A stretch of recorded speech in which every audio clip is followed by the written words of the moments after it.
មួយ7 8 9 10ល្មម20នេះមកជុំក៏នៅមាន20មកជុំហ្នឹង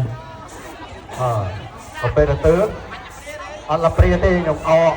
ក្បងមកអកអំបុកអកអំបុកបដាច់បន្តិចទៅពេលខែ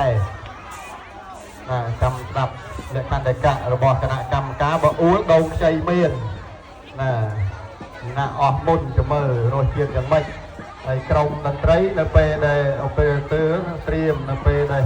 មករាប់1 2 3ចាក់ភ្លេងកំណោស្មាសួរcònអន់បន្តិចដើម្បីលើសំឡេងអ្នកឆ្លើយរសជាតិអំបុកវត្តដីរសជាតិយ៉ាងណា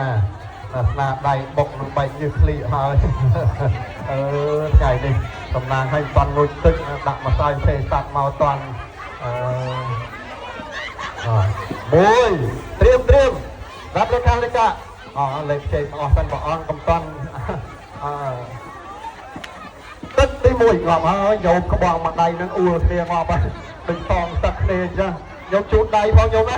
យកមិនទុំចេញពីប្រគួនតោះ1 2 3ចាប់ផ្ដើមលេងអូ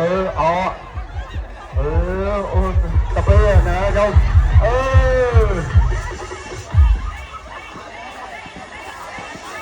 ថែមចេញបន្តិច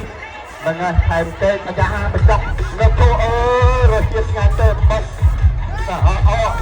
ក្បងមាត់ហើយរសជាតិឆ្ងាញ់យ៉ាងម៉េចទៅតបរសជាតិមួយអត់ឆ្ងាញ់ស្រង់មើលទៅឆ្ងាញ់ណាខាងណាចិត្តអស់ហើយរមើលរំពាន់សិនអត់ខំឡើយ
យើងរៀបចំ